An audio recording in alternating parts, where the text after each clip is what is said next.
Hey guys, I just wanted to do a quick video to update you about the small group presentation and the small group discussion for this week because we got a question on the Ask the Instructor forum and I wanted to make sure everybody was clear what the expectations were.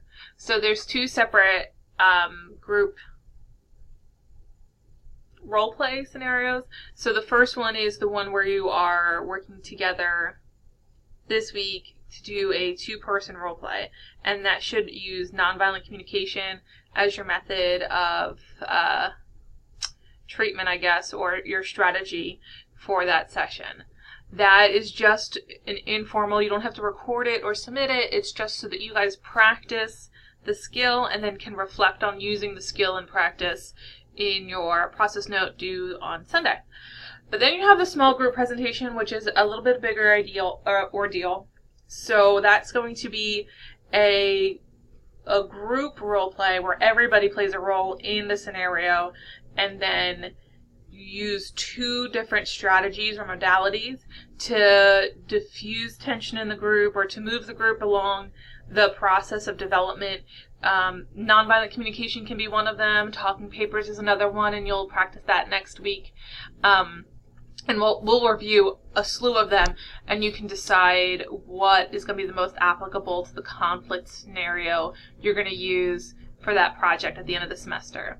For that project, you're going to choose a conflict, just one scenario that uses the two modalities, but you can use any conflict that's going to include 4 to 5 people, since that's what your group's going to have. If you're talking about a family conflict, or treatment team conflict, or committees, anything that can benefit from this type of work or insight is really what you're going to want to focus on. I know some folks are looking at kind of like online disputes. You can even make a mock-up of a conflict you might have in your small group in this specific setting and how you resolve it.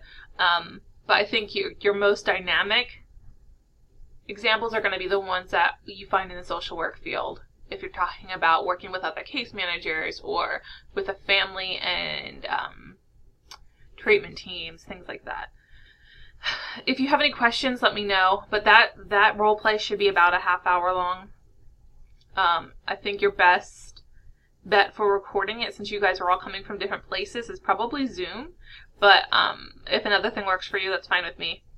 And then you have a 10-minute presentation afterwards. You can use the PowerPoint for that.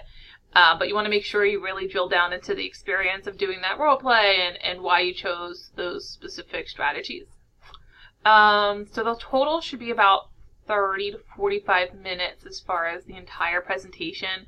But it's really 2 sections. It's the role play and then it's the discussion afterwards.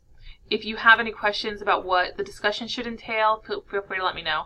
I just want to make sure you guys had a clear understanding, because I know you guys are meeting in your small groups, and I want you to feel like you have the expectations and information you need to have that conversation fully. And then, yeah, feel free to let me know if there's anything else I can do. Alright, thanks guys.